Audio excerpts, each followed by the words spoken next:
LTP, our workshop 16.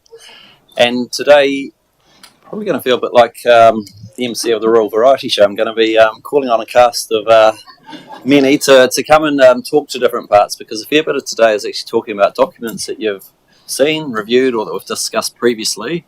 And so we'll get the relevant authors or experts to come and be able to answer any questions. So when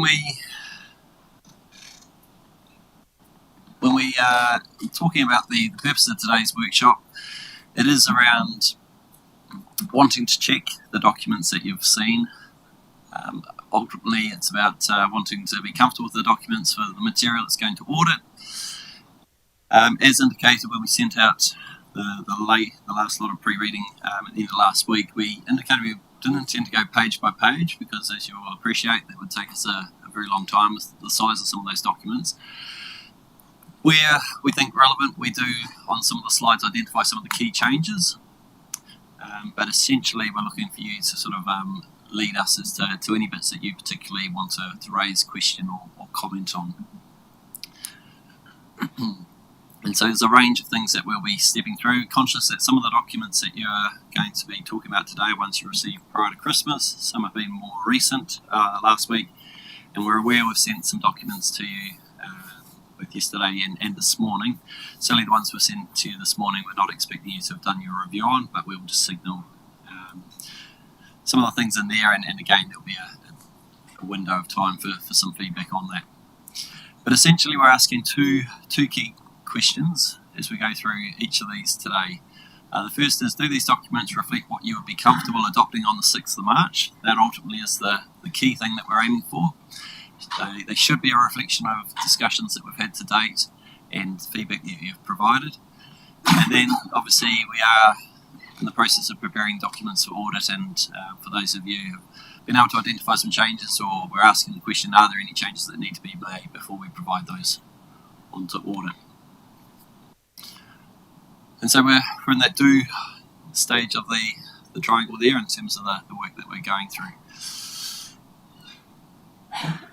So with that clear, this is again part of the process. At the very end we'll talk about just sort of overall what happens next, but very much we're in this preparing the documents phase, preparing for audit, and this is hopefully a chance for you to provide that feedback on those things that you've read, which as I mentioned should be a reflection of the discussions and some of the decisions that you've already made as we've been on this journey over the last five or so months. And so the first document that we're going to talk to today is actually the draft financial strategy, and so I'll let Jacinta sort of lead on that.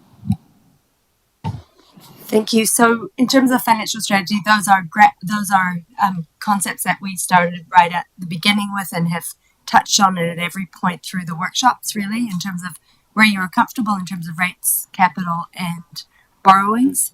The key point, I guess, in terms of the document that you received last week and the final conversation that we had last week was around the rates limits. So that was probably one key point that we discussed last week. That was a finalization of the document and is reflected in it. So what you will see reflected on both in the summary page and in the fuller document is the proposal that the rates limit for year one, as we talked about, would sit at 23%. And that was on reflection of the starting position that we had started from in terms of the long-term plan workshops, and also leading to the point where we got to a point where we're comfortable with 17.4. So that 23% reflects the business as usual or the status quo option. Based on the conversation from last week, I've proposed then that the limits for year 2 be 15%, year 3 12, and then heading to 10 for the remainder of the long-term plan. So that's probably in terms of the key, anything that changed in terms of those workshops, that was a key point that we discussed last week that is reflected in the document, but wanted to make sure that that was in line with your expectations. And also an opportunity if there is anything else that on your reading or anything else in terms of conversations that you wanted to talk about. Yes, good point, thank you. So another one in terms of conversation and in relation to the Levin Town Centre, in terms of some conversation, is that leading forward in terms of conversations that you may want to make around property disposals, any income that might be earned from any properties in the town centre portfolio, is that there is an opportunity, if you choose to ring fence any portion of those proceeds for future investment in Levin Town Centre. So what we've done through the financial strategy or through the revenue financing policy is just reflected those words within that, so that there is an opportunity for you to decide that in the future if you choose to. And that was at the request of or suggestion by Councillor Jennings, which had come forward, and we've just looked at. We gave a commitment to explore how that could be done, and ultimately to achieve what he wanted to propose. It seemed like the financial strategy was the appropriate place and the mechanism in which you would enable that to happen.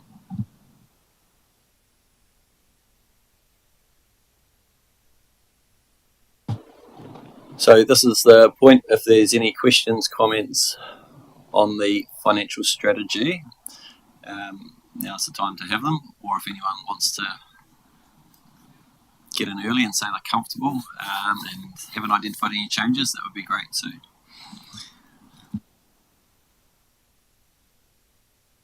Yep, I'm comfortable.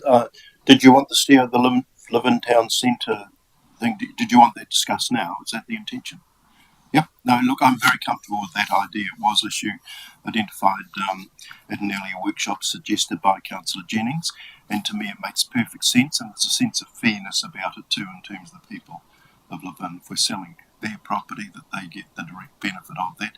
And there is a bit of precedence in terms of Foxton, in terms of the Memorial Hall discussion that we've had previously, so I'm happy with that. Just one point to clarify though, it does still mean that any capital spending that would follow on from those sales would need to be approved by council separately, so it doesn't, that still needs to happen.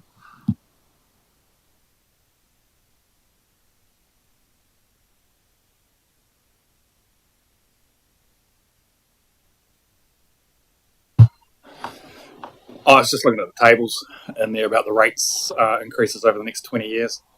I know we've had a lot of discussion about that in the past, or the last workshop anyway. But that big block of 10% over the next, from 2028 to 2024, is it worthwhile putting that in there, or do we have to show something? Or? We are required to show some level of limit. Yeah. So rather than have individual amounts that might not be specific to an evidence base, I thought it might, as a suggestion, be more pragmatic to at least give some sort of indication of comfort levels for the council in terms of where they don't want to go beyond. Is that 10% then too low going forward?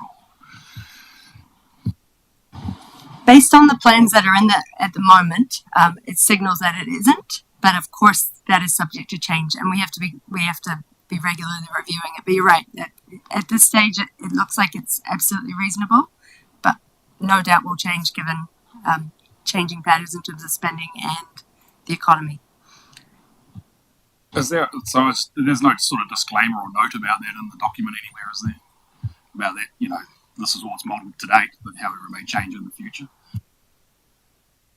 I think what we could do is, in terms of, I guess that would be reflected in the forecasting assumptions, is that we can put it, I think, in terms of making sure that's really clear in there that things are subject to change, so we can broaden that out a little bit for sure.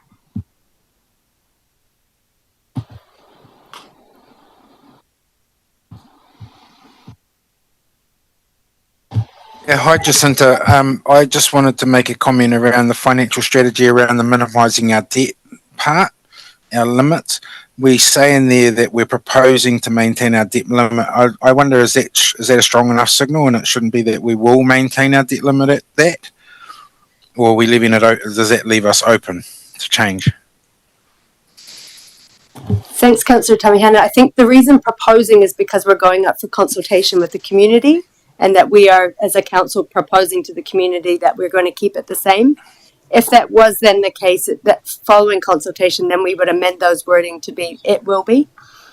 Okay, thank you.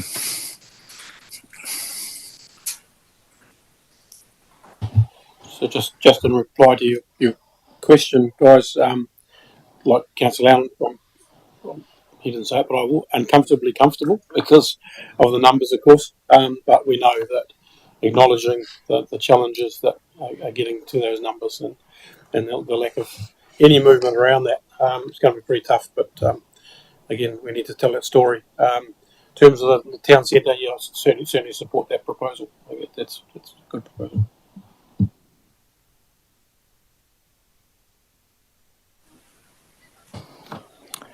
Endorse those comments around where we sit. I think the consultation document is pretty facing the challenges and realities that we're going to have in front of us, has been said. I won't make any comment about the town centre stuff. I think that's probably best I stay out of that. To be consistent, I'll support to what's been said. Yeah, it's an uncomfortable yes, but however, it's a yes, and a story has to be told. And I won't be making comments around Levin other than I support that asset sold in that area should be retained in that area. Kia ora. I think, look, a very important part of the story is around the balancing of the budget statement, and I just want to endorse the statement, which I think sets it out very clearly there, that for too many years we've relied on debt to fund operational expenses, and that this debt increase that we're looking at, not just this coming year, but in successive years in response to Councillor Proct, this is factoring in the fact that we can't forever use debt to keep paying for operational costs. So that will be, for my mind, one of the really important conversations with the community, because it's an important philosophical discussion, the extent to which we, the current generation, need to front some of the real costs, ongoing annual costs, compared with passing them on to our children and grandchildren. So.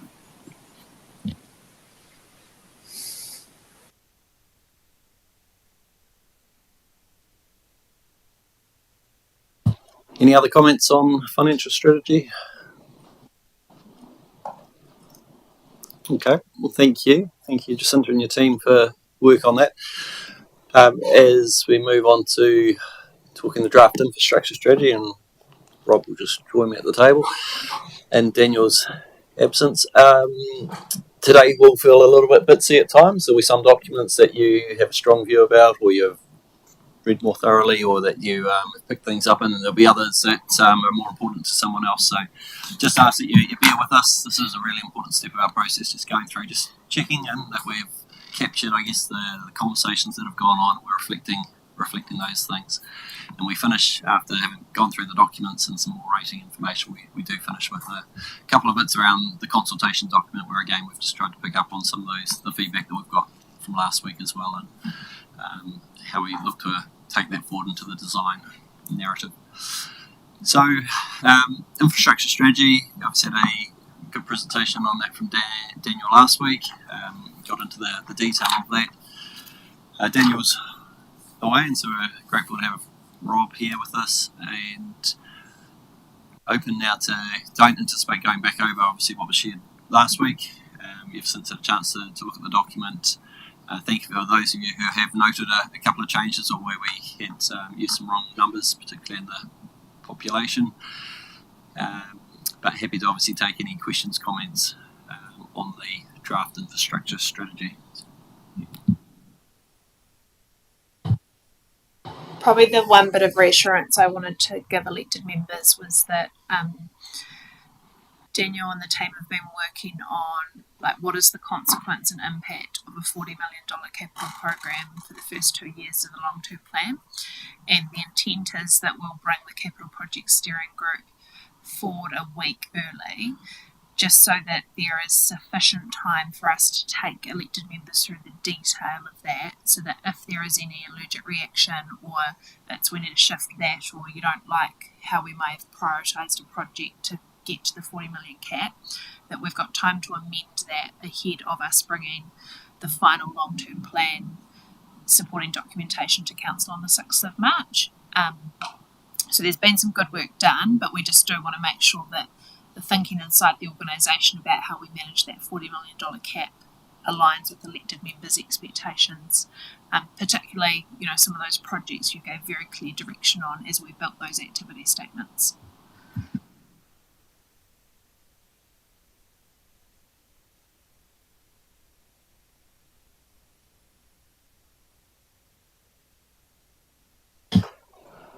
Look, in light of what Monique's just said, I think that's the only sort of consideration that most of us have in terms of our ability to be able to, complete an infrastructure program with a lower capital spend than what we had intended, because we were quite bullish and quite optimistic in terms of what we thought we could do. But obviously, reality has changed that. So I think, and we've spent quite a bit of time over the last few years telling our community that we need to spend a whole lot more money. And here we are now saying we're going to bring that back. So there needs to be that conversation with them to ensure that we are taking them along in the right space and that. But I'm certainly the way that it's set out is fine with me. I think we're still spending a hell of a lot of money, though, aren't we? We're spending a lot less than we had intended.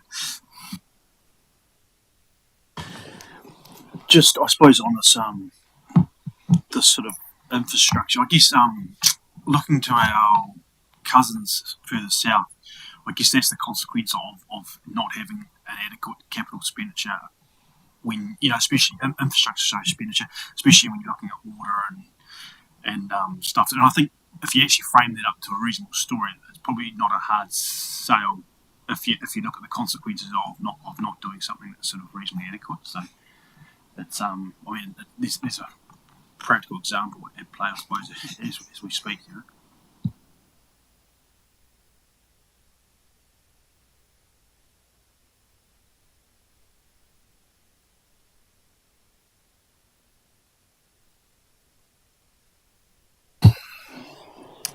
I enjoyed reading the report, and I enjoyed reading all the little bits about climate change and the uncertainty that climate change brings to some of the planning and engineering. It's good to see an engineer reference the uncertainties associated with climate change.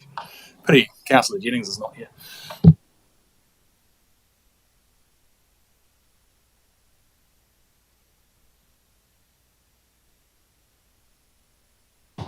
Yeah, probably the only comment I've got is it's a thumbs up as the particularly around the stormwater management. Really good to see our thinking's aligning to the obviously the problems we've seen in the recent past. So nice to see that in there.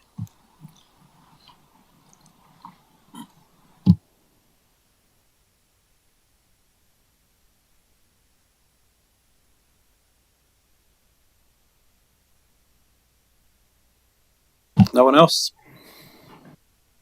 Okay, we don't want to take any more time than we need to, so but I don't want to cut anyone off. So if I'm not seeing eyes or lights, then I'll keep moving. Justin, did you have something?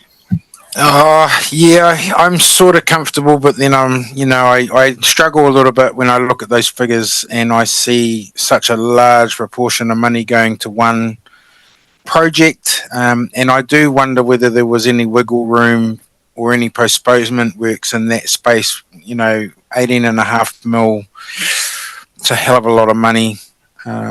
It's just a query, just looking at those figures that are there in front of me, and yeah, did that all have to happen in that year? I suppose that's what I'm asking.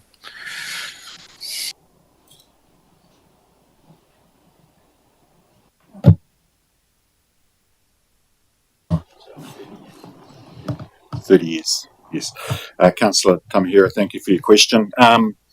We're constantly looking at it, but it really is putting my old hat on, assessed against where our greatest risks are at the moment. A lot of our capital expenditure is a little bit like the water metering going to improving what we've already got and saving, but from a wastewater perspective and some of those higher risk areas, the investment is needed in the shorter term opposed to the longer term. Councillor Tamahira, when we come back to council on of February, the 21st of February, we'll just dig a little bit deeper on that 18 mil, just to give elected members assurance and and just so that we do some internal testing about what would it look like if we phased it differently. Yeah, and I even asked myself about, this is just for me, but even around the water metering through Yemebuni, but I questioned myself there about a very large portion of ratepayer money going towards something we know we want to do, and we know that there's a need for it. But when you watch the 6 o'clock lows last night and see Wellington, you sort of wonder, are we in the same position? And that's why I just sort of signal, can some of this stuff be stretched out? Does it have to be all committed in this term? Because whatever we don't deliver right now potentially may help our rates scenario that we're going through. So that's all it is, just observations. Yeah, that's a good point. Respectfully, in relation to the water metering as well, there is the potential there, although we're not losing 45% through leakage like Wellington. There is potential to save up to 20% from a water perspective, which in terms of growth is anything from 5 to 10 years. So that's which is future revenue generation as well. So. Thank you, Rob. I can appreciate that, and the impacts on the water source as well. So, kia ora. Sorry, Prem. There you go. That's fine. Page 27, the Levin wastewater treatment plant, 30-year, 88.9 million, and then I guess associated to that is the irrigation part, 35.2 million, big spend. And I raise it because Councillor Jennings sent through an email regarding is there an assumption or not about, given that it's what it is, moving the plant? Has there been work in the background, or that's not been explored? He was just asking for some confirmation, and I'm also interested in the answer, please. Councillor Tukapua, it is a lot of our master planning at the moment is in relation to the same spot where it is. A bigger issue is in relation to our wastewater treatment centre in Levin. It is of the 3 parts of the water process is the oldest and running close to capacity. So thinking about moving it would be have significant cost and impacts on consenting, whereas we already have existing consents with the existing spot. And then in relation to the discharge side of it with the pot and things like that, again, there is opportunity to relook at consenting, but we're also looking at other options of purchasing additional land. But there are constraints with that as well, so we may need to look at alternatives from a discharge perspective.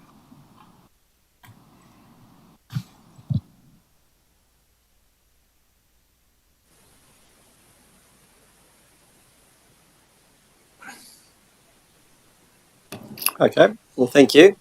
We'll move on from draft infrastructure strategy to now inviting Lisa to come and join us to talk development contributions.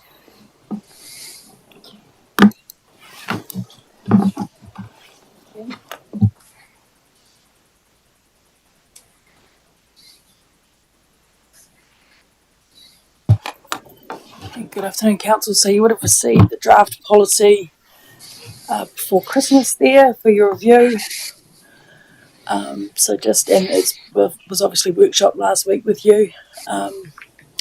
Just a reminder that under the current modelling, there will be an increase in all areas under our current modelling, and that seems to be just chatting with some of our neighbouring territorial authorities. We're certainly not the only ones in that boat. Most of our neighbours, I think, will be in the same situation.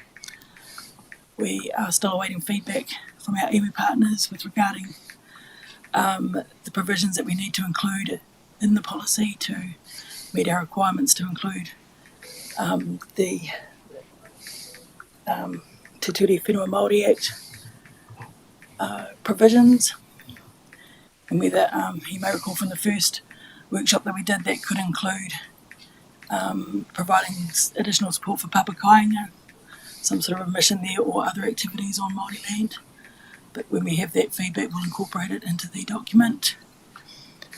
One thing we have identified is that our current policy doesn't particularly allow for trickle feed connections in the rural zone, so that is a connection in some of the outlying areas that is available to certain rural areas on the outskirts of our urban areas where they have a trickle feed, generally 1,000 litres per day trickles into their system. The current policy doesn't have any distinction between that should be a full connection charge or a limited charge, say a half charge, and we're working through what that means currently. We don't have any sort of clear preference at this stage for what the situation should be, but whether that is just something to flag to you that we've identified that issue, and we have set up the internal challenge team to check the current model and check the assumptions behind it. And so we'll workshop that for the next few weeks and then come back with a finalised document for you. One of the things that when I presented on this last week, I showed you a comparison with Justin, do you want to put yourself on mute if you're not talking? Oh, sorry. Sorry. I referenced 4 councils and said at the time, perhaps unhelpfully, that I was providing their current development contribution figures, and here we were sort of comparing against our future ones. One of those councils, and we specifically won't name them at the moment just because their officers are only about to bring their first equivalent version of this to their council tomorrow, but you'll recall roughly the range of the numbers that were discussed last week. They're looking at $75,000 DC. So one of those 4 councils I referenced last week is looking at an increase of similar to what we were sitting at, so going up to 75,000. Obviously there'll be some considerations that their council makes, like we will, in terms of whether that can be moderated in any way, but as we thought, the way that some of the cost escalation has hit us, that will hit our neighbours as well. It was probably, just to clarify, that was their first cut figure, and I think they've done some moderation down, but we didn't have a closer figure that was available before we could speak to you today, and they haven't workshopped it yet either, but it seems like everyone's in the same boat in this regard.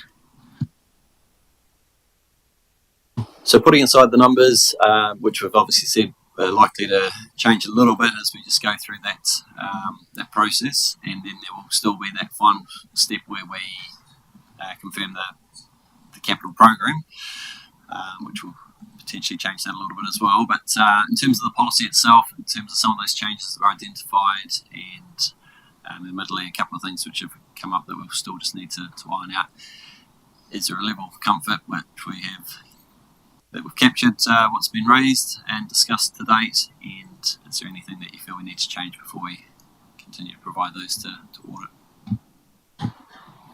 I thought you were going to provide us some more detail on why Oho is so costly. Can't do that today. That's the work that the challenge team is going to do. So that this is underway, but not ready for today. Sorry.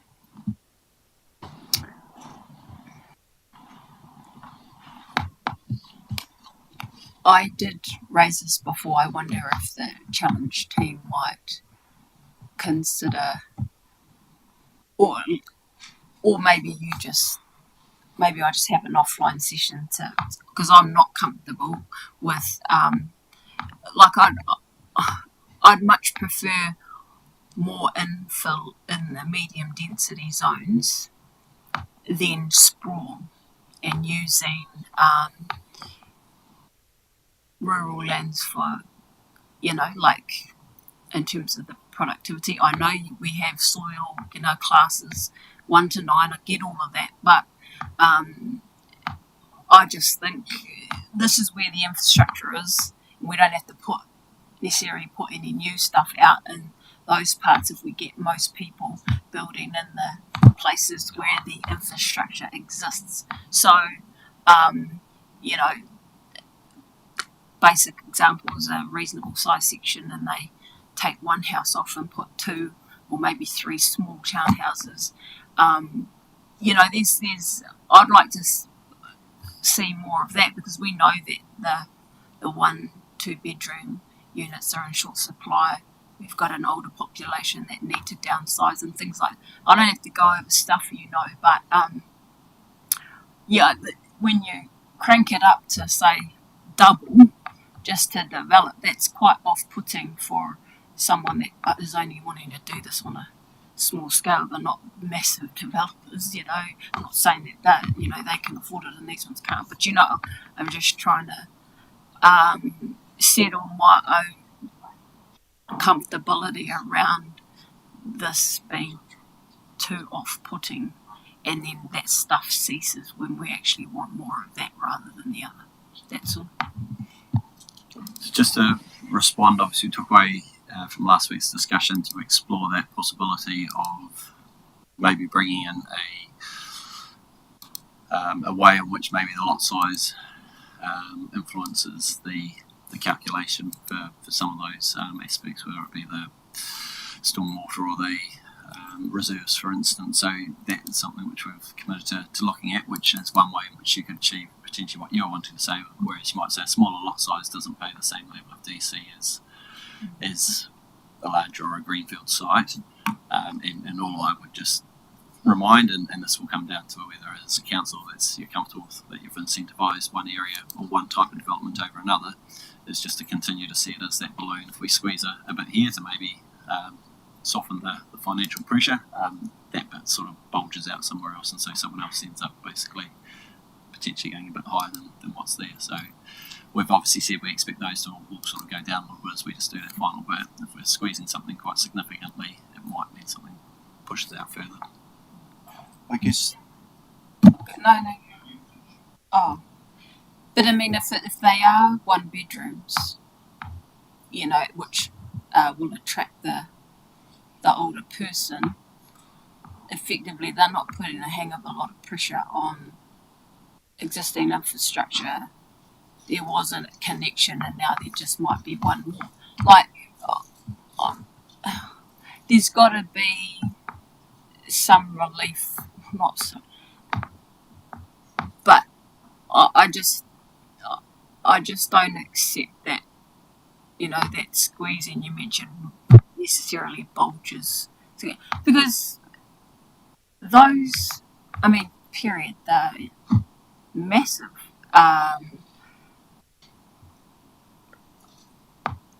And then, what, now you've got 2 people on a existing section paying rates rather than the one, and that's collecting just a little bit more too. Certainly not disagreeing with just not disagreeing with what you're trying to achieve, just highlighting. So in its simplest form, and if it's helpful to have a conversation around this, we're more than happy to. We simply just take an equation of being the cost of a project divided by the number of extra lots, for instance. Within those lots, there will be the small lots and there will be the big lots. And so that cost of the project at the top, which is all divided by, doesn't actually change when we incentivise one over the other. So it changes how it's divided. So relief you've given an example of, and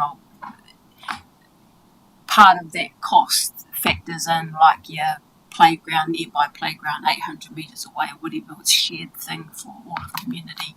Now that already exists. It's not like we have to build a new one and live in, because now there's 2 or 3 houses there, which when there was only one.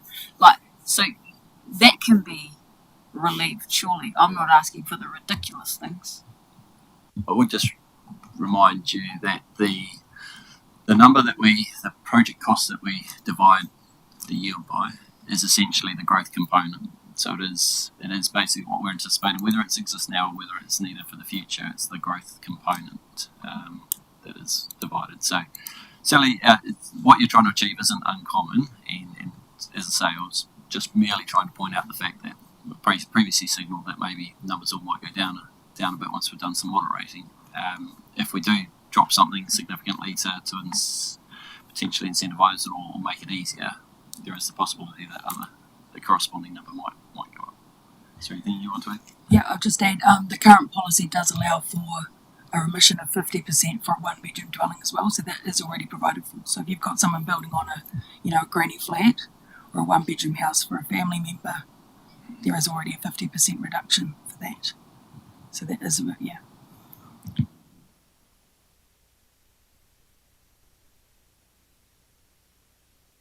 Councillor Allen, was the No, just to make the observation, there's a lot of overlay to do with growth strategy and district plan in this conversation as well. But yeah, no, all good.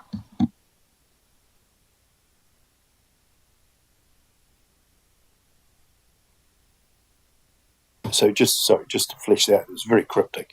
The concerns which I do share with Councillor Tukapua a lot can well be addressed through when we revisit the growth strategy in terms of it feeding into the district plan.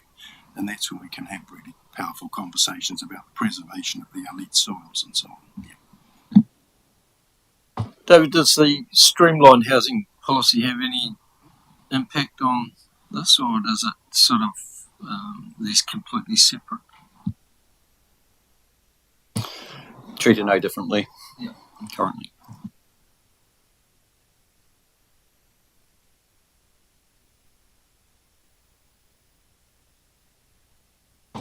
So noting the couple of requests that we spoke of last week, and obviously we'll come back to you on, at this stage taking there's a level of comfort with the direction we're travelling, some of the updates that have been included, and again probably none of us feel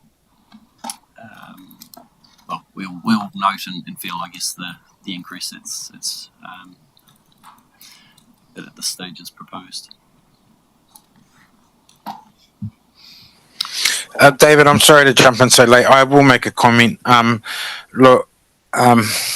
Land availability in the future is going to be a big thing for this council, and why I can support much of the comment that Councillor Tukapua has provided, and I do, around the infill and stuff, and also because I note we're still awaiting feedback from our iwi partners. I'm also really aware that land availability in the future may be Māori land. And so I just want to signal that in there because, yes, it's going to be really costly for anyone to do development in the future outside of the townships and where the infrastructure is already in place. But I'm also mindful that most of our Māori land doesn't sit in those areas. So that's just me making the comment because I need to ensure that those aspirations are going to be captured in the conversation, and that there's going to be a pathway to help and assist in those developments as they come on stream, which they will. Kia ora.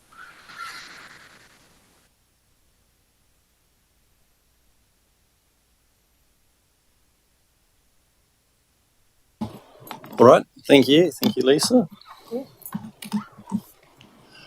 So I was remiss in noting that today we have a couple of staff members, one on attending a funeral and one with COVID. So there's a couple of gaps today which is why I'm here, and we'll do my best to talk through. So one of those documents, which was sent to you pre-Christmas, didn't receive any feedback from elected members, was the one titled Working with Māori. And so I think in other times we've referenced this as Māori contribution to decision making. Essentially, just to touch on, it was a short 3-page document. Didn't change too much, although we did sort of move a few things around. Probably the key updates I wanted just to draw your attention to were that we, obviously since the last time this was updated, we've had the creation of the Māori wards, so that was referenced. We've added some extra wording in there just around the acknowledgement of our context, I guess, in terms of the reference to pre-settlement iwi within our district. We've acknowledged the Crown's obligations under the treaty, which then places obligations on councils, and some of the update included updating what it is that as a council we're doing in that capacity and capability space, and just making that reflective of where we're currently at. So hadn't received any feedback on this when we sent it to you pre-Christmas, but did just want to check in that there wasn't anything that you wanted to discuss or raise with this one. And probably just reminding council that it's consistent with the direction you had provided to us about making sure that it speaks to the intent around the Māori engagement framework and the idea that the framework would then reflect further updates of this policy in time.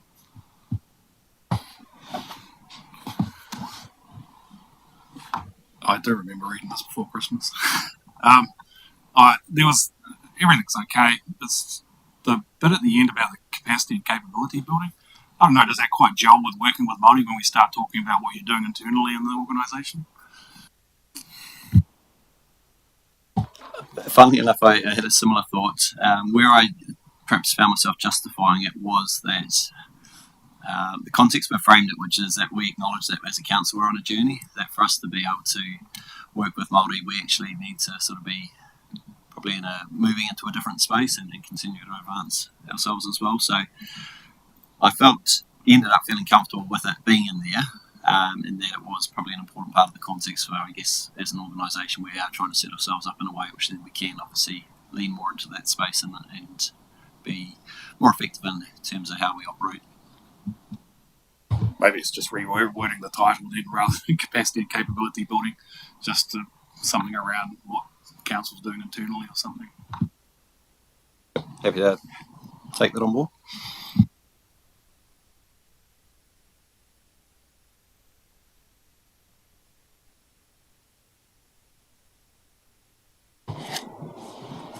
Okay, thank you. The next one we'll speak to, again, was one which was circulated pre-Christmas. This is the draft significance and engagement policy. And so few key changes that were made here. Largely, when we read the current one, we just felt it still was a bit difficult for someone to pick it up and actually understand how that policy is applied, how to apply it. And so the efforts we made in terms of the changes were really around trying to get that greater clarity over the application of the policy. So we included some factors, a section around called factors that guide council's decision making. We included a table which I think is probably one of the more helpful, or hopefully was a more helpful bit to someone picking up in terms of, which specified, had the ratings in terms of high, medium, low, gave some criteria, gave some key factors to be considered, and then talked about the engagement associated with those. And so we tried to, within that, cover off some of those different aspects, I guess, which would then provide a greater guidance and direction as to what is deemed significant or not. We added some scope through the provision of elements of an activity or strategic asset. So, again, sounding very technical there, but this policy talks about strategic assets and talks about them as a group. And what we wanted to be very clear about, which is just hopefully being a little bit clearer than the previous one, was that in some cases when you're just talking about a particular road out of a roading network or a property out of a reserve network, it doesn't automatically sort of trigger it into being significant, because you don't have to read that as the whole network. So whilst we identify those things as being things which could trigger significance, if it's just a component of it, this was trying to be clear about when that is, there is provision for that not to necessarily trigger it into significance. And also I think another helpful bit was just clarity on when council may not engage, because there are certain things and certain aspects, and so we're just trying to be, again, open, transparent and upfront around that there. So didn't receive any feedback on this since we circulated it, but did want to provide the opportunity today for if there was any further comments, thoughts or feedback that people wanted to provide.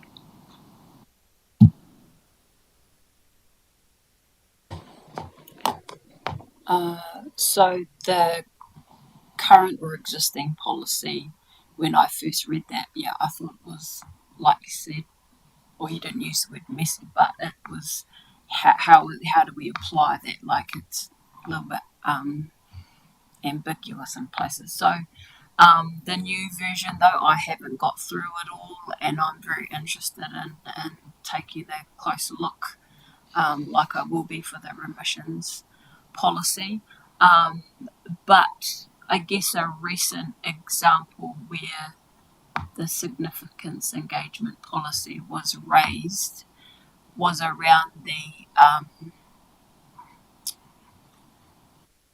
reserve lands out Mohanoa West, I think, and an item we were considering out there. And I asked, well, is there a factor here that triggers this particular policy? At the time, the answer was no, but given where we're at in the process of that, I guess this is hence the ambiguity of it. Is in my mind, my interpretation is if there's great community interest, or there's a huge dollar value next to something, or it's going to impact, so then this should be, and then what that means is you must consult. That is the end result of this, is you've got to consult if it triggers this policy. And for that particular item, we haven't thus far. So I thought, well, this is not effective. So it clearly needs updating. And that's why I would like to have a closer look, and I'm just saying that I will. And then following that, provide some more in-depth feedback. Tautoko.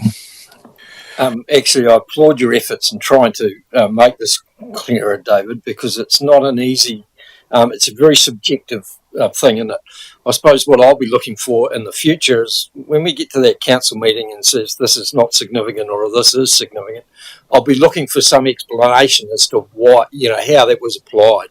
And that may not be reflected in the policy, but I think we need to understand a little bit more why things are or not significant, because it's quite clear in the policy, but it may not be at the time of deciding an issue.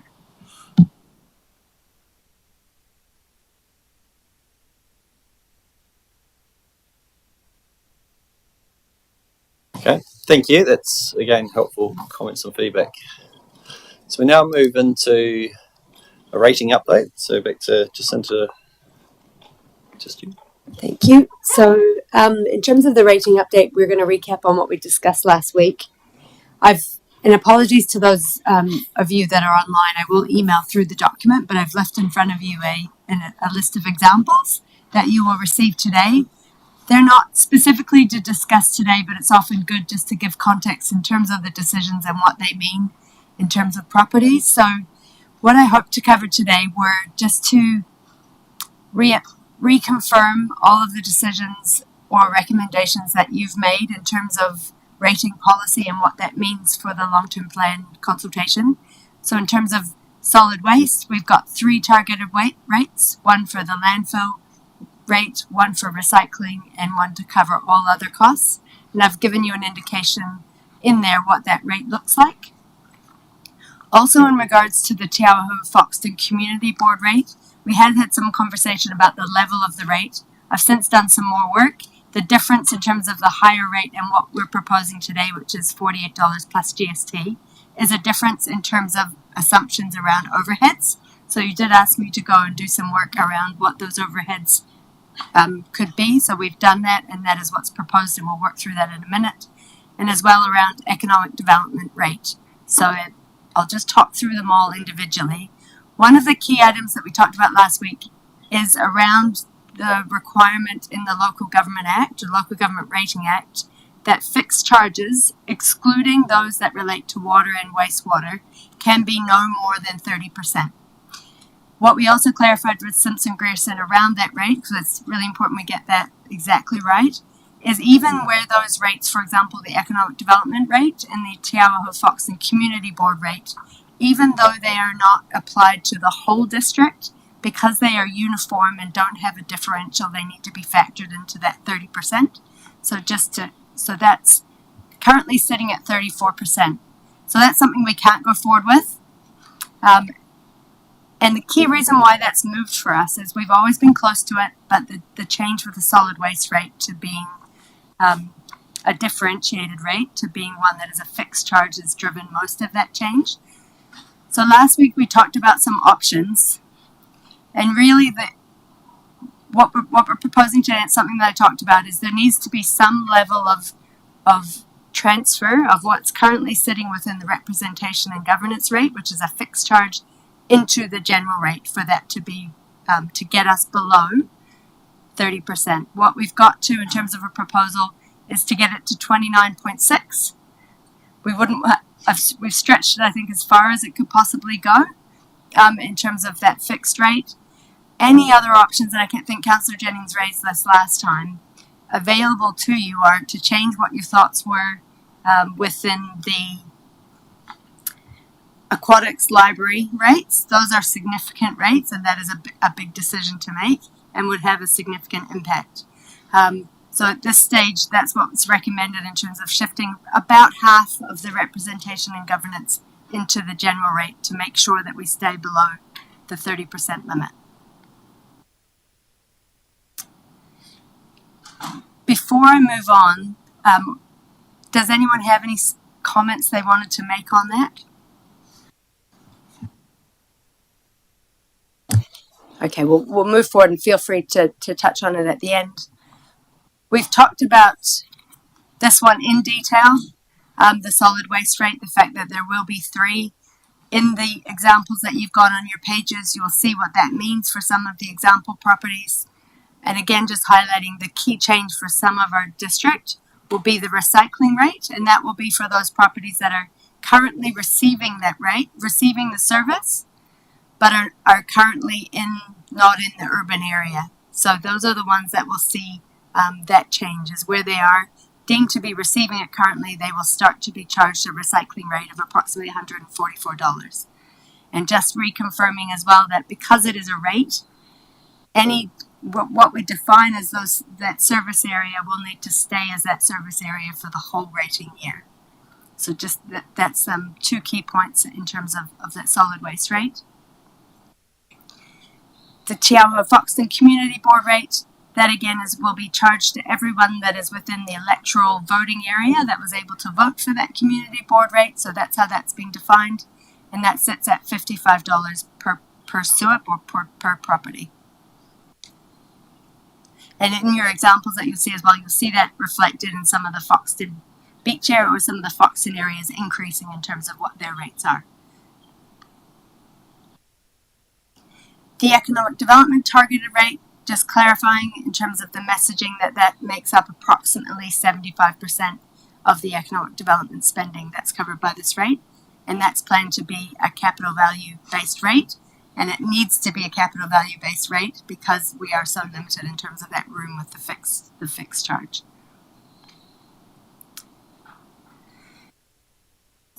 This is similar in terms of the slides that we showed you last week, but just highlights. It's a little bit difficult. If you don't mind, Grace, if it's okay just to move that one a little bit, thank you. But across the district, in terms of with the 17.4% average rates increase, and with the proposal in terms of changing those 3 rates that we've talked about, across the district, we will see a fairly similar increase between 16 and 18%, but in those areas where there is commercial industrial or that are fit within the economic development rate, that's where you'll see those increases being higher. And also in the lifestyle areas as well, where, I mean, overall it's not as high, but in those areas where they're receiving a solid waste recycling charge where they might not have before. So what we do have for you, you've got the examples that are in front of you, and also will be, in terms of what we'll do next, is we also have, we'll give you the address, we won't give you the personal information, but the opportunity to look and see for individual properties across the district what some of those increases are looking like. And that's really to prepare in advance for consultation so that you've got a good understanding of the impacts in your areas.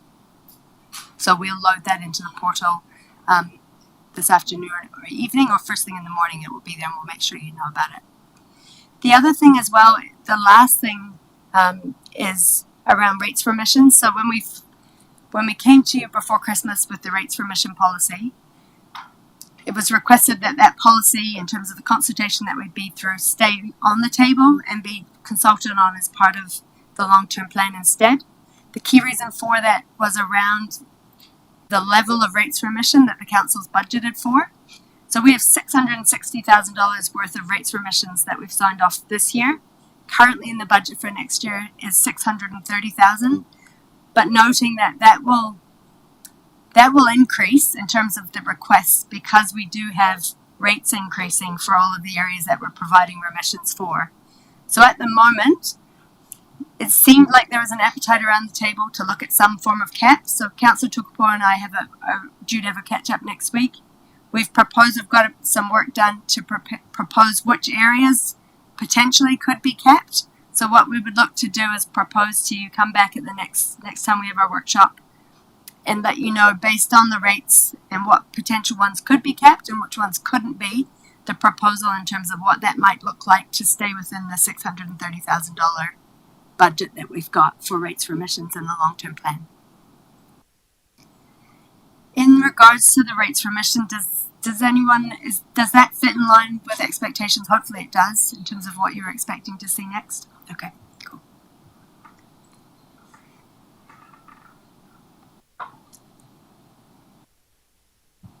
So just highlighting as well, in terms of what you will see today, and if it hasn't already been emailed out to you, it will be soon, is the full document in terms of the revenue and financing policy. So that should be reflecting everything in terms of the decisions that you've made about public-private splits to date and any changes in terms of rating changes that you have decided as well. So this is really just reflecting any changes that you have made through the workshop process. The remission of rates on Māori freehold land. Now, we haven't talked about this in big detail, but prior to Christmas, we talked about the fact that it did need revision to make sure that it's in line with the Te Ruri Whenua Māori principle requirements. We've had it reviewed by Simpson Grierson, and in terms of changes that we needed to make, they were minor changes for us. So we'll provide that to you, but in terms of our policy, it was in line with what was expected, so which was good news. So we'll make sure that that gets included for you to have a look at as well. Accounting policies, I'm sure you'll all be dying to read those. They will come out as part of that information as well. And that's really to reflect the latest accounting standards and making sure we're on track in terms of legislative requirements in that area. Financial statements as well, so that will include the activity funding impact statements that will come out as part of the activity statements that you'll receive at the end of the week. Our income statement, our balance sheet, our cash flow, and all of the detailed information around our rates as well. So it's a lot of reading, but it's important that you do have the full suite of documents before they go out and you're needing to adopt them. So I'll just invite Rob back to the table. So there was some solid waste documents, some of which you might recall Daniel was very enthusiastic for you to read last week. So Rob will just talk through those, but you've got a question before that? So just back to Jacinta, on the Foxton Community Board rate, just a query around that, and it's a huge relief to know that it's not the 90 odd. But nevertheless, the suggestion was floated by Councillor Jennings, which I still agree with, which is putting out the option where there is a part payment weighted towards the community board area, but recognising that the cost of democracy had a broader benefit, and there was going to be some work done around exploring what that would look like, I think. We've probably focused on getting the rate right at this stage. We haven't done any more detail than that space, but happy to maybe email some potential work further. That would be recognizing the benefit, probably would be coming up with some sort of principal percentage approach. I think if you, for example, if you applied a 50% or an option in terms of it being half, is probably as realistic in terms of evidence that we're going to get to. Well, so just in response, I don't want to make work unless there's well around the table. I think it would be an inclusive way to do business, to at least offer that as an alternative for the purposes of consultation. But I just need to know whether I'm a lone voice on that because I don't want. No, I support that. I'd support that, David. Just to clarify that if any more of that then moves back into representation and governance, that will need to go to the general rate because there is no more room in that fixed charge. David, I don't necessarily disagree with you. I just worry about consultation, that people get the wrong sort of thinking. I think what we're consulting on is, should there be a targeted rate for Foxton around the Foxton Community Board? And that's really what I want the feedback on, as to whether how we split that or how we do that. I don't know whether we should actually consult on that, because I'd be keen just to, get that feedback in terms of whether they agree with it or not. I suppose my advice to the table would be, if there's what you consult on is what you're limited to make your decisions on. And so, like, if you're only open to a yes or a no, only ask yes or no. But if you're open to a yes, half, or no, then consult on a yes, half, or no. And then that half then goes into general rate. I mean, and then it just starts getting complex. That's the piece I'm not in favour of. Yeah, sorry, for me it's yes or no.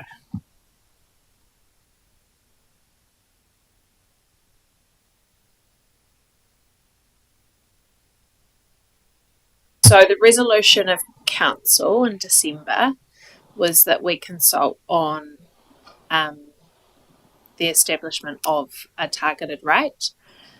I'm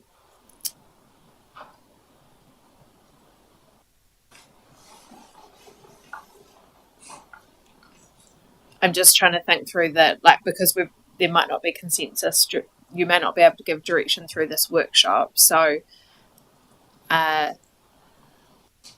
it's probably understanding where the table's at as to whether another recommendation is to be considered by council next Wednesday. I guess, mate, and Jacinta, the clarity might be required is what Sam and David are proposing, and the reasons for it. That was around the overheads that would be part of that rate being incurred regardless by those particular officers and CE, etc., whether on community board business or not. That was, as I understand it, the motivation behind the proposal. So I guess some clarity whether that is actually correct would be helpful. Is that Maury got right with it? That was sort of the momentum behind the proposal, wasn't it? Officer time, etc. So the momentum behind the proposal initially was that we have a community that has an additional level of costs, that other parts of our community don't have, and there is a cost to the Te Awaho Foxton Community Board. And so what this consultation process would test is that community prepared to pay for that cost, or should the whole of the district contribute to that cost? I understand that there has been some allergic reaction to how does that cost that much money. I think that our overheads associated with that activity are pretty conservative, I feel really confident we can justify the overhead contribution towards the Te Awaho Foxton Community Board. To your question/comment around, but if the community board wasn't there, those costs would exist anyway. I don't know whether we can assume that. Yes, some costs will sit there, but not all of them, because when you don't have, that's that whole efficiency effectiveness piece, right? But certainly my advice to the table is, if you're thinking that your decision might be more than just a yes or a no, then you need to ask the community that question about, well, what about a half? But remembering that, because when we mooted this at the end of last year, there was a bit of a conversation about, well, how do we make sure that it's just Foxton that has their say, remembering that the impact of this isn't just Foxton, the impact is for the whole community, because Foxton's impact is about the service they receive from the community board, but the actual cost could sit on Foxton or it could sit on the whole district. So it would be just important to make sure that if we did bring in the half option, that the broader community understood that that meant that the rest of the district was subsidising what Foxton wasn't going to pay for. So we can totally write up the three options. It's just whether council wants to consult on those three options or not. I guess the question I'd ask Councillor Allen and Justin would be the why. So we're talking about $58, $55.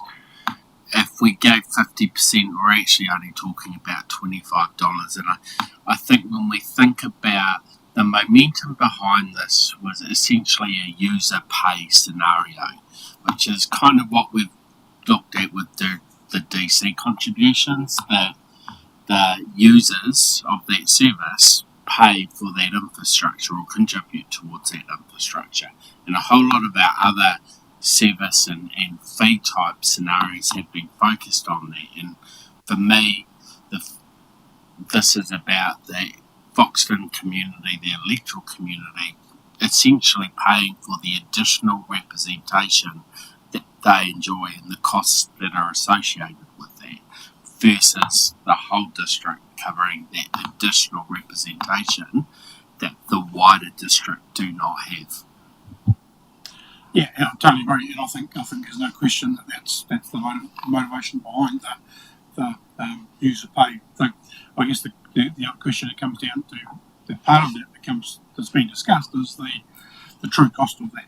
Is the true cost of it actually 80% of that cost of running the community board is actually true cost, the cost of running the community board?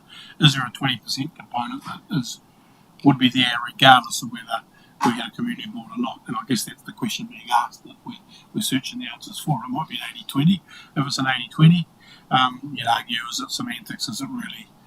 But it's a question we will be asked, and I've been asked it already. And prior to this discussion, is that really the cost of running our community board, or is that paying for other activities? So I don't know what the answer is, but if it's 80-20 or is it 100%, or is it just it's 100%? So just the final couple of words from me.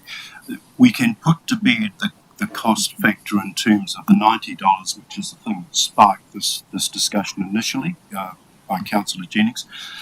So the discussion now is around two things for me. One is about what does fairness look like, and the second thing is about having a conversation where both the community board area but also the district feel that they are genuinely involved in a discussion. The yes or no to me doesn't feel genuine. Having a discussion about what is groundbreaking for our district, which is circling a part of the district and saying this part of the district alone will be charged a separate fee under representation and governance, that's new. That's important, that therefore any discussion has to include the option that if we can see a wider benefit to the board, which is to your point, Councillor Grimstone, if we can see a wider benefit to the district from the existence of the board, then it is fair that some contribution occur. Now, I think I can debate that, and I think the Foxton community can say that when you have a body in there, a statutory body, which is accountable to the public and comes with a voice to council to guide it in its decision making, there is therefore a wider community benefit to the district as a whole. And I'd like the opportunity for that discussion to take place when we go out for consultation, and if we do the yes/no, I don't feel that there'll be a genuine attempt on our part to have that discussion. So those are the reasons that I think it would be wise to do it. There is a technicality identified by the CE around the current resolution of council, but I assume there are ways that we can, through the March or whenever we can allow that to happen. So that's why I sit where or I do on the discussion, and whether it moves now to a show of hands for guidance or what, Mr. Mayor. Over to you. Yeah, my whakaaro was I support both sides actually. I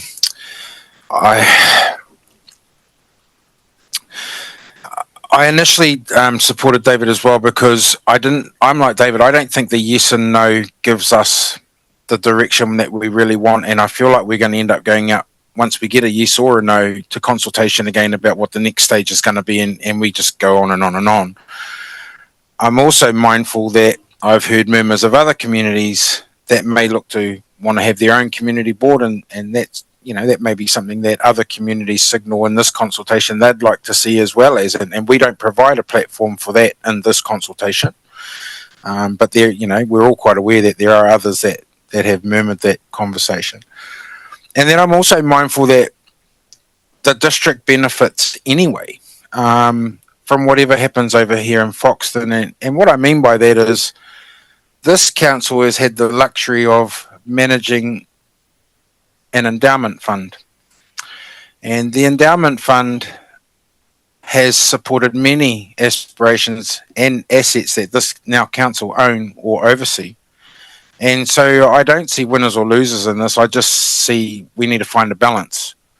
And so yeah, I'll just leave it there. But I'm pretty open that the district supports Foxton and Foxton support the district in its own way as well as, and happy to have the wider conversation. But again, if the consultation of yes and no is all that Monique and the team feel they need is enough to drive us to the next stage, then I would be happy to do that. But I'm again fearful that we go back into another consultation round and we just go round and round and round again. So that's my little bit of feedback. Kia ora. Just for clarity, Monique, in terms of if we followed David's suggestion, what would be the process in terms of then having to adopt another resolution and a discussion on where that figure should sit, whether it be 80% or 50% or whatever it is? How do we do that? So it would be important that that decision would need to be made next Wednesday. Next Wednesday is the last day that we can really get those formal resolutions to help guide that supporting documentation. I think if there was enough will around the table, what would then happen is I would probably work with you, Mayor Burney, so that when we present the long-term plan paper next Wednesday, which at this stage is focused on, there's two papers, one is around consultation document and audit, and the other paper is around those solid waste decisions that haven't yet been made. We would look to provide some, like a late item that captured anything from this workshop that needed to be debated around the table. But it would definitely be a late item because the agenda's going to go out soon. In that case, can we just have a quick show of hands in terms of whether there is support for that to happen?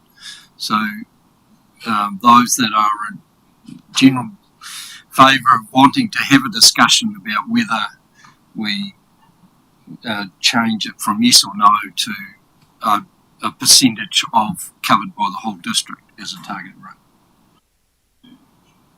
Sorry? The third option, yeah. So those in favour of that? Those generally are happy with the yes or no?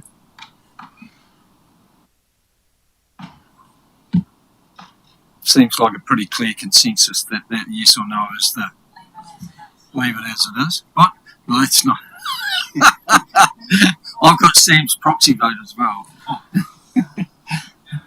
Yeah. Well, he might have been last week, but I don't know about this one. Not here. He's not here. No. All right, carry on. Thank you.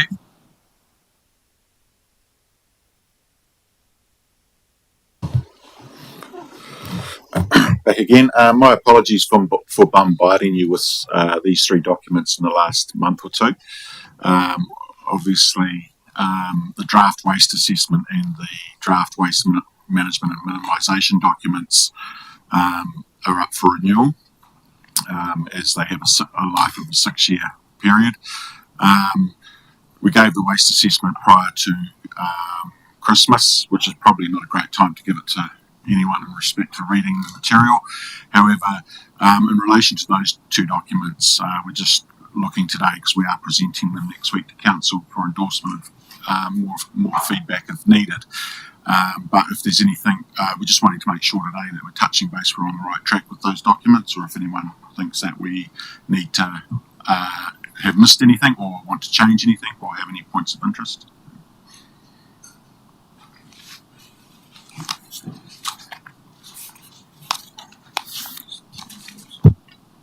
Do we bring up Sam's email last night, or do we save that for next week?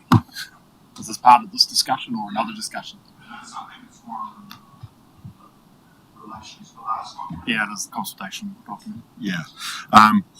Because we have had a number of workshops on the landfill and the curbside recycling options in the past, and last time we met, there was a keenness to see more options put in there, including removing the curbside recycling altogether. We did put it as an option in today, but we didn't include it in the table. We're more than happy to do that. I guess there's not much work needed in that because you're very much zeroing out all your expenditure. You do need to understand, though, that it wouldn't take place until the end of our agreement in 2026. So there's those sorts of things, but it's easy enough for us to put that on the table if Council so wishes it. The other option that we didn't include there was option 5, was to all rural and all urban. However, as I've worked through it with the officers involved in that activity, and with those that deliver the service currently, they said it would be extremely difficult to offer it to a number of rural properties, not only from a health and safety perspective, but also from an access perspective to a number of properties. So how we administer that from a rating perspective would be quite difficult as well. I think we should include option 4 at least. That's the removal of curbside recycling. I'm also interested in the health and safety requirements and the differences between operating in a 50k area and 80k area. Seems to have just popped up in the last week or so in the document. So. It always has been a concern for us, especially around the narrowness of rural roads, but and the blind corners that are on a lot of the rural roads, and the requirement for us to possibly provide safety zones on those rural roads where people can collectively put their bins, etc. However, we have been informed that if we do it on a number of roads, that they'll have to have pilot vehicles, which will increase the costs quite significantly. Yeah, so options 1, 2, 3 we've naturally assumed, but in that paper there's an option 4 and a 5. And next week the intent is that at council meeting you will formally give direction on what of those 5 options are to be consulted on. We've obviously signalled that we think option 5 is a very difficult option to achieve, and yeah, like I think what we're probably looking for is, like we've written the report, the agenda's going to go out shortly. Tell us if there's something you've got an allergic reaction to before it goes, but also what additional information or what else do you need from us in order for you to give us that direction next Wednesday at council meeting? I'll just repeat myself, and the option 4 should be in there. I always have an allergic reaction when there are less services given to the rural areas, and extra cost put on them for different other services as well. But it's nice to know that our roads aren't even safe to wheel our bins out onto now as well. Yeah, and so you'll be able to, together with your elected members, give us that direction around option 4 or not next Wednesday. A question: if option 4, factoring in an improved transfer station, because obviously if everyone's having to go there now, we need bigger receptacles, or it needs to allow for that extra traffic, but also mobile version that could be out in the rural parts, maybe by I Hakara Hall or at Kupaturo School, or that's an example of where a mobile version might go, rather than just no for everybody and just use what's existing currently. But I think there needs to be a improvement somewhere if the option 4 goes in. Yeah. And what we know about option 4 is that because of our current contractual requirements, it wouldn't be able to be achieved until 1 July 2026, and so that would provide for that the time to essentially design that new service. And of course, in all of this is about the government's direction, right? Because previously, I think that's something we're going to have to clarify, Rob, maybe before next Wednesday, around the government's expectations on a curbside urban service. In relation to the curbside, the government expectations at the moment are only based on urban. There are no expectations on rural at this stage. Sorry, I'm not across this, but with the new government, are they changing the whole approach to the food scraps and all that? What was going to be implemented? They haven't indicated that yet, so we've still got that on aim and working through that process. But again, that's only for urban. So, Monique, will option 5 be in the document next week, or can we discount that now? So option 5 is in the document which you've got in front of you, which is an attachment to the cover report that you'll receive tomorrow. And so, that is advice. That's a decision council can make. Okay, all right, yep, no worries, thanks.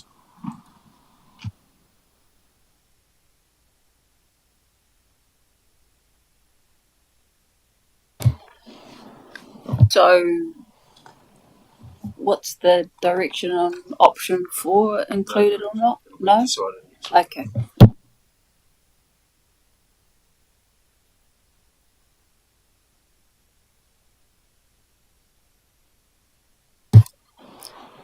There's nothing in that paper though, like you're not expecting more options. You've got enough between those 5 options to have your conversation and decision next Wednesday.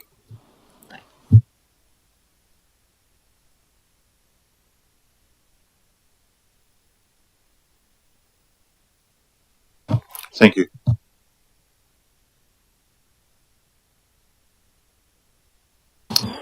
All right. Well, that's the team that's working on the consultation document to come up. So last week we looked to confirm a narrative, and we also talked through some of the options associated with the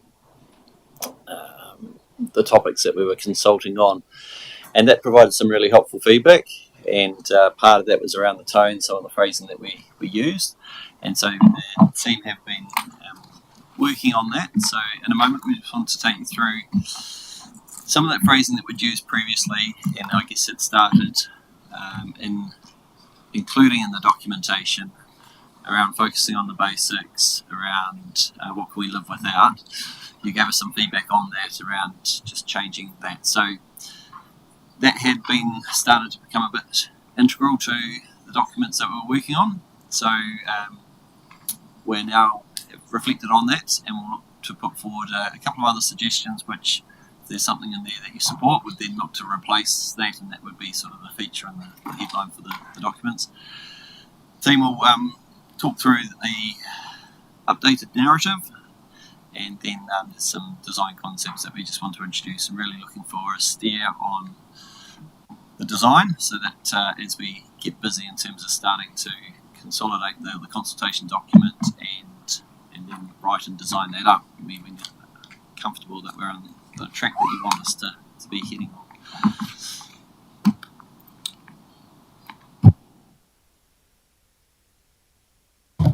on. So Monia and I will present together, but we just thought we'd pitch a few strap lines to you.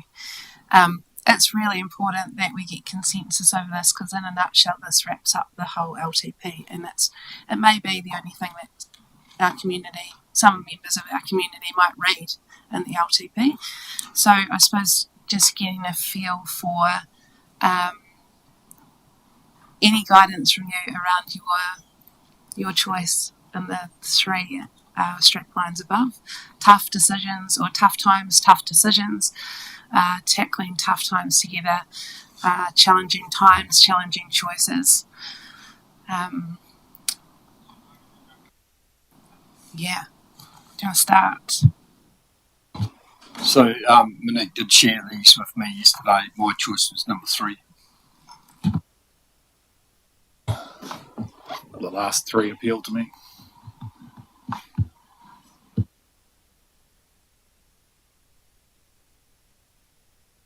Cool. Challenging times, challenging choices it is. Oh, pity. Challenging times, tough choices.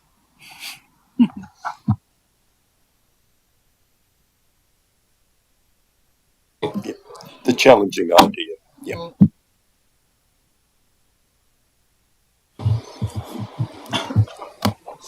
Or you can keep it real simple and just go with tough times, because that's in a nutshell what it actually is.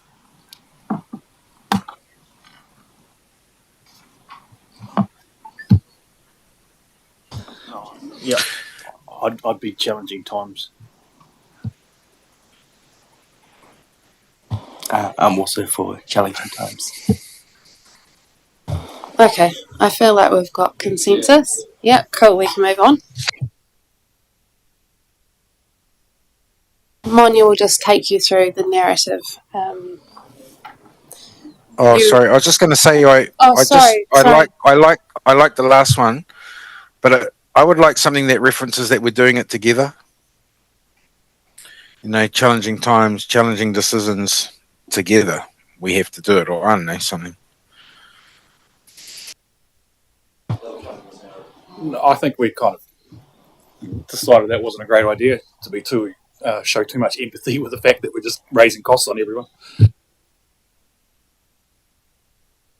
Just as we're about to move into the narrative, just see if you think that still comes through. We obviously did take on board the feedback last week where I think we had words around let's do it together or something like that, and so we've sort of looked to backpedal from that based on the feedback.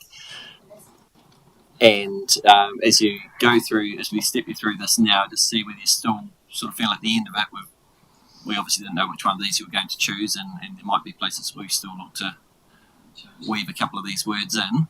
But I think there is a component in there where we sort of talk the together part hopefully comes through as well.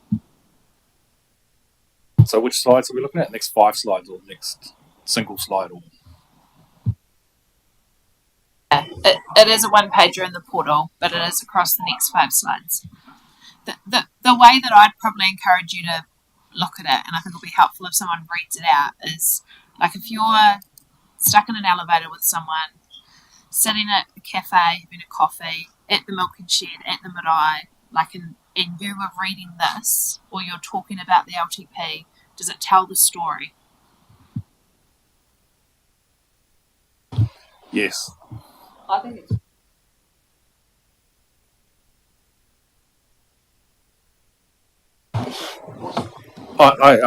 I like it, and it's improvement on what everyone's saying. But it's just last week it made me think about the fact that we do have a 20-year plan. This is meant to not just recognise what we're doing now to fix the situation, but we do need to provide that vision for the next 20 years. And I wonder if there's a few words or sentences on how we're still recognising that we're providing services, but also recognising that our community is going to grow. So the services and the decisions we've made to recognise that growth as well, that we're laying the foundations for making sure we're having those services continue in the future, but also account for their growth. Because there is a lot of discussion about growth in our documents, isn't there? I think we can definitely incorporate that as well. I think we had it in and then we take it out and then So it comes through in the challenges and also, yes, as part of where's our district going. So I think I can definitely include that for us in the narrative. Is there any value in maybe someone doing it in something like a Facebook Live? Yeah, I mean, it just puts you can read that, or if you've actually got, a person sort of communicating that, I think it makes a bit of a difference. Yeah. So next week, in an upcoming workshop, I was going to say next week, I just need to check that the week after probably, after council meeting, we will be bringing to you the consultation or engagement program, I guess, and that will include those things that we might be doing by way of Facebook Lives or other options. And yeah, the narrative has to be why we're probably almost over working extra to make sure this is something you're very comfortable with, because this is the bit that underpins, and this should be almost the bit that opens up any engagement that we have. It should be based on the themes, and the wording in here should set the platform for the conversations that we want to have with our community, regardless of the platform that we're using.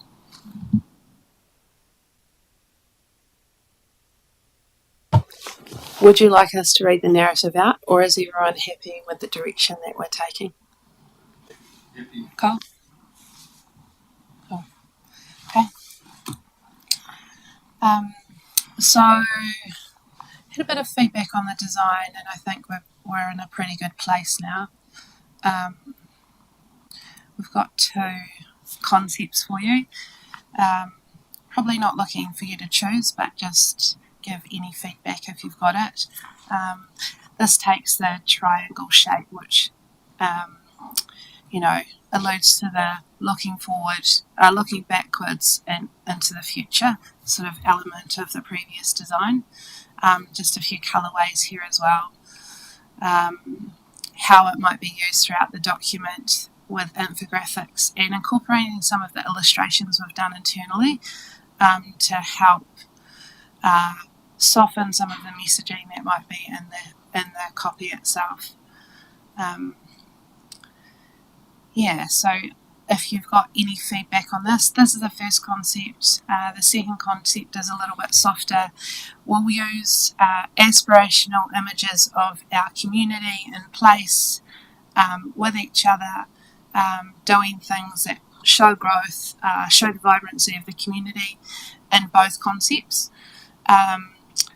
It was a bit tricky to get you all together, so we won't be you won't be presenting topics like you were in the long-term plan amendment, but we'll be using your imagery throughout the document as well. Cool. Is there any feedback on the 2 concepts that we're presenting? I like it, and I like the fact that we're sticking with Māori translations for the title and recognising Te Reo as an official language in New Zealand, despite what the debates are going on in the media as well. I like referring to our town as Taitoko as well.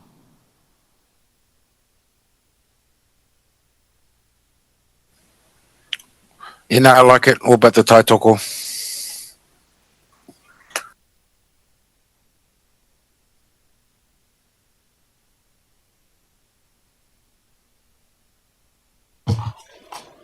All right.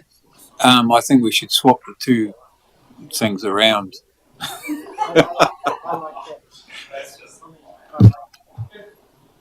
Whoa.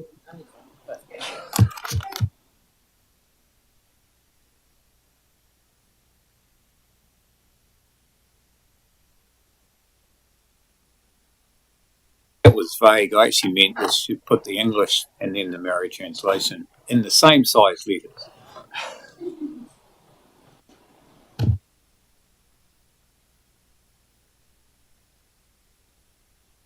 There'll be certain parts of the document which we will leave to the expertise of the graphic designers in terms of how that is portrayed and put across.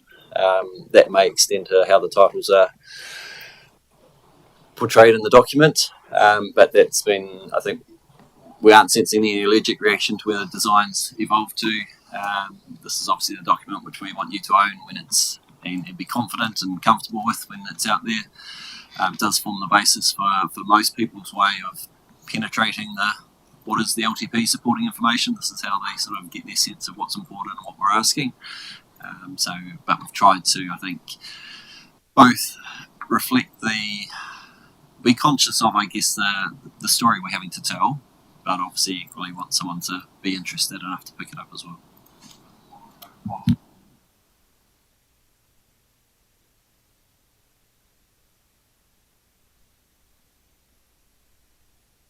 It's amazing what you can fit on the last page.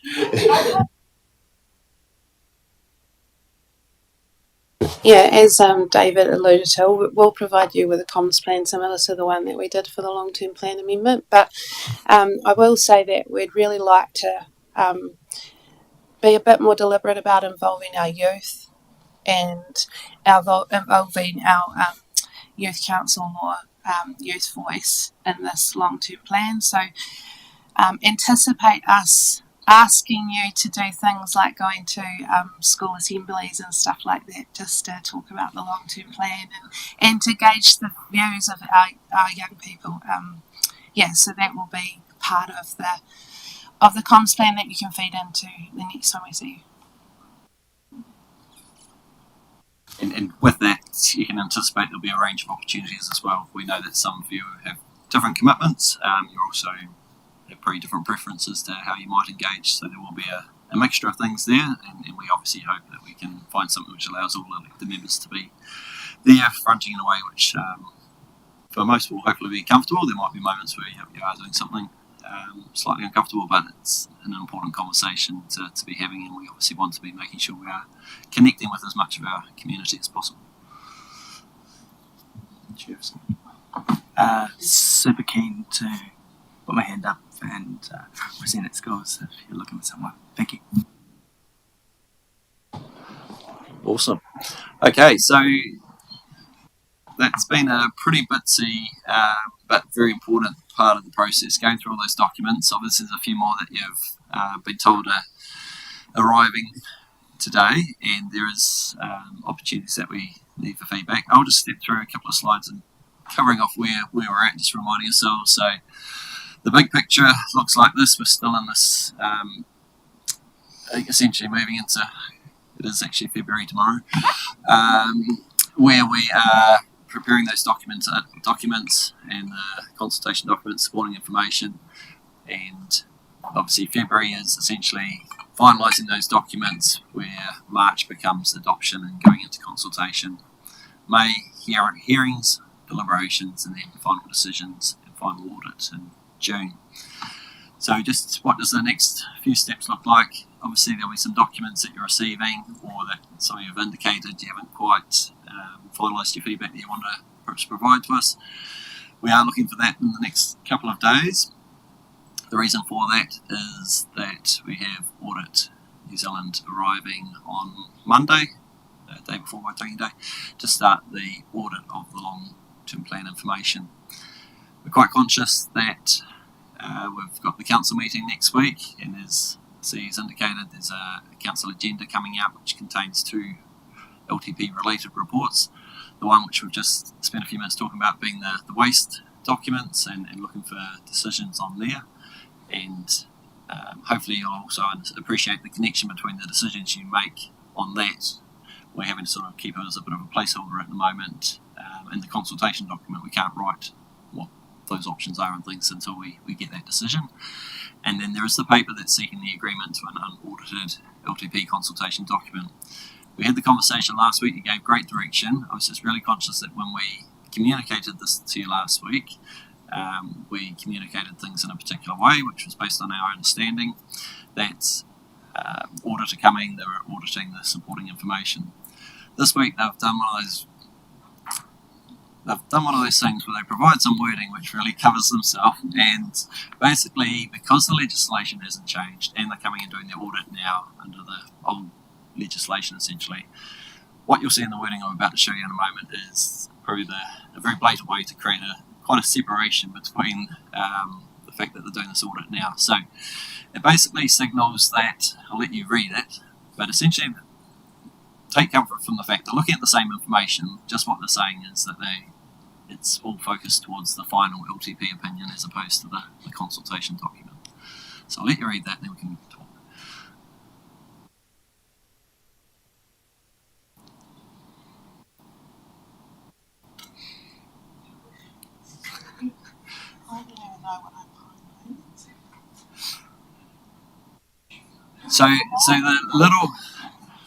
So the comfort I want you to still have, and ultimately you'll make the decision. You'll make the decision on this. Is the documents that you are giving us feedback on, and we're finalising to prepare to audit, is the supporting information. So it's the financial strategy and so on. With an LTP process, they do 2 audits. They do one which basically looks at the information. They usually spend about 10 days or so. It's around the consultation document, but they do go into that supporting information, and then they come and do a second audit at the end of the LTP process and wraps it all up.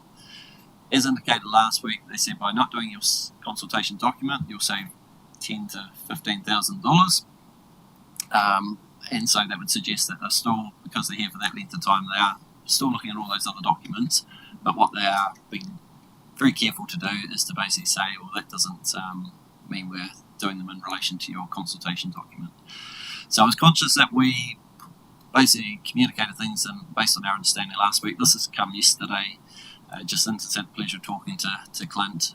They're going to be in the building next week, and obviously you get a report next week, which at the moment doesn't quite reflect that because of this was only just received. But you'll make a decision next week. Our preference, our recommendation would still be to go down the route of not auditing the CD, but obviously audit wouldn't be looking for us to say that all the supporting information has been audited based on that wording there. Jacinta or Monique, is there anything that you wanted to add just to add to that context or fill in any gaps of this?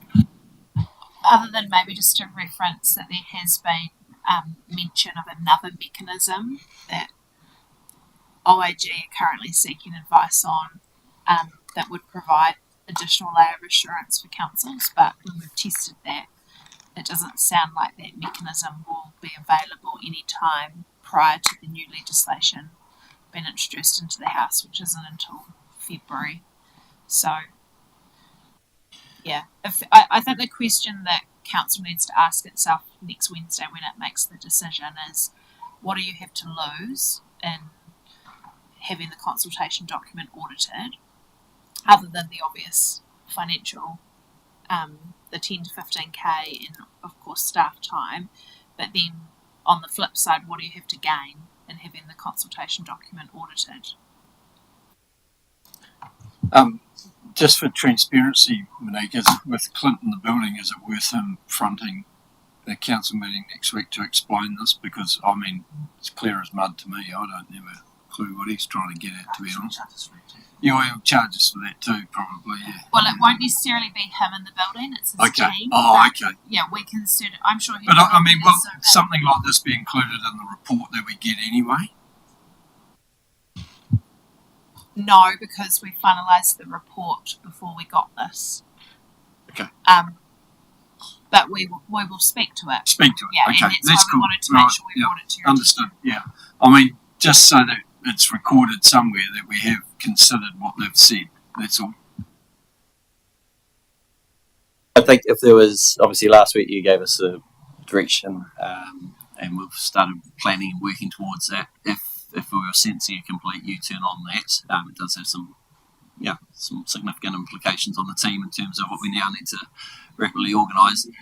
We have obviously signalled to Audit NZ where what we're anticipating, and so they're planning their program around that as well. So, yeah, I guess today was about raising in case there was an early sign of any U-turn, just to be aware of that amount to advise the audit team in particular.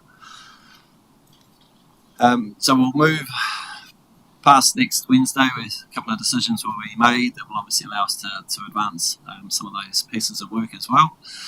And then February the 14th is where we come back, and that's where we'll be talking specifically the consultation and engagement process that we've just mentioned, so discussing some of the ways of engaging, how we're looking to achieve some of that wider reach, and we'll come with a plan, but there'll be opportunities for your ideas, feedback, and things as well. If you're sitting there thinking, I hope they're going to do that, or I'd really like to do that, then certainly feel free to mention it to us ahead of time, but also there'll be an opportunity there to see how that could fit in. And we'll be coming back with the consultation document as well, so at that point you'll be looking to see a more fuller version in terms of what we're covering by way of content and that. We will look to come back and have another workshop on the 21st of February, and so that will be at that point looking to confirm the CD, so any consultation document in terms of any feedback, any things you have picked up. Might be things like we've just been talking about, some of the wordsmithing or phrasing that you might identify. And at that point in time, with the audit finishing on the 16th, I think we'll have anything that's come out of that where they've identified things that they've picked up or that we might need to make you aware of in terms of changes. And David, is it so on the 21st is also when we would intend to just bring that detail around the capital projects 40 million, and would we also be in a position to be reporting back on the challenge team around the DC? So the idea is that 21st should be the time that you're saying things and giving us almost your last bits of feedback, so that we are then in the process of that time between the 21st and 29th, finalising documents so that the council agenda, including the consultation document and the long-term plan supporting information, can be released, with a view being that the extraordinary council meeting on the 6th of March would be your opportunity to debate, discuss, but hopefully ultimately adopt those documents. At this stage, we're anticipating a couple of other reports to go to that council meeting as well. One of those is a bit of good news, which is that we have got the Environment Court order, which signs off all the appeals on plan change 4, being the plan change for Taraika. So essentially a report comes to council saying this is the date that the plan changes to become operative. So that's a combination of a massive piece of work. And Monique might recall what the other report is or paper that we might take to the 6th. Delegations. The delegations register. And then once adopted, there's that little bit of a window there, which is essentially where we're printing up all the documents and having ourselves ready to start that consultation period, which runs from the 15th of March through the 15th of April. Pity, or Councillor talk about. Pity's one. That consultation period, have you already, I know you said you'll get suggestions from us, but have you already identified some events where we can go face to face, or perhaps there's community events already in planning that we can tag onto, just to get that, reach?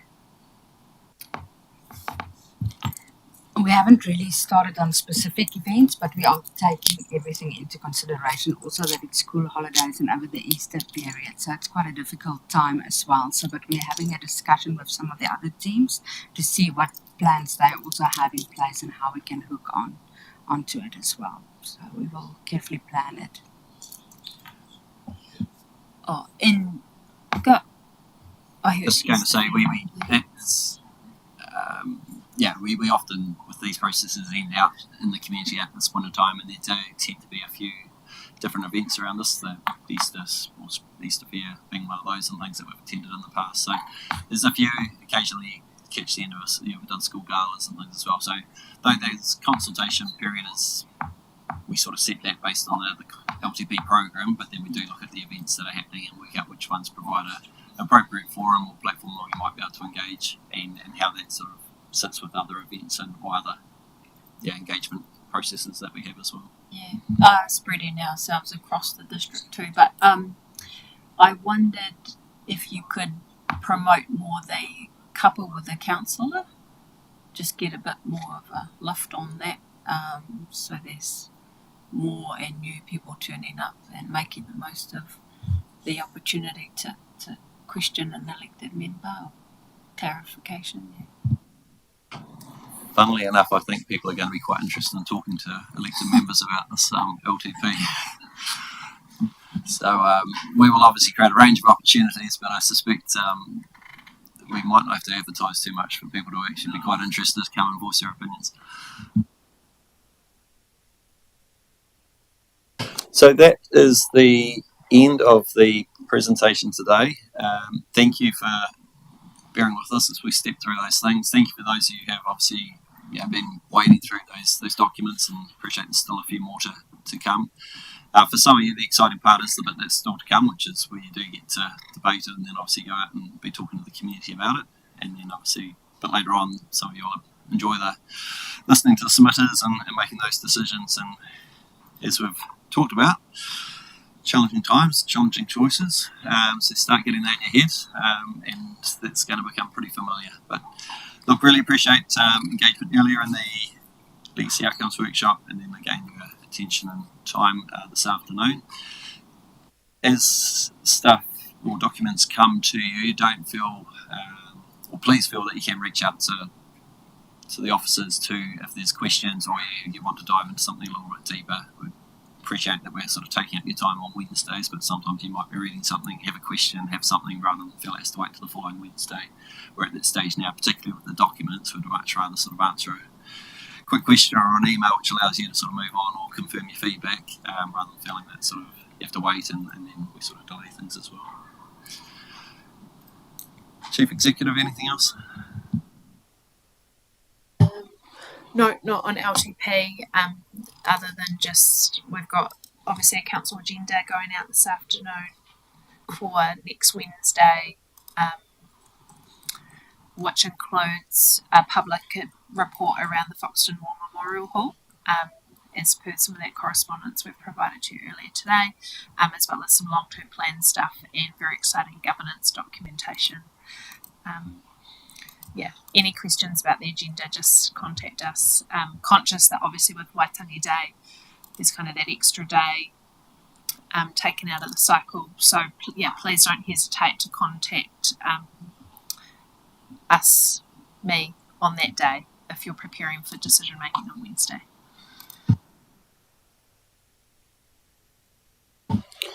Thanks, David.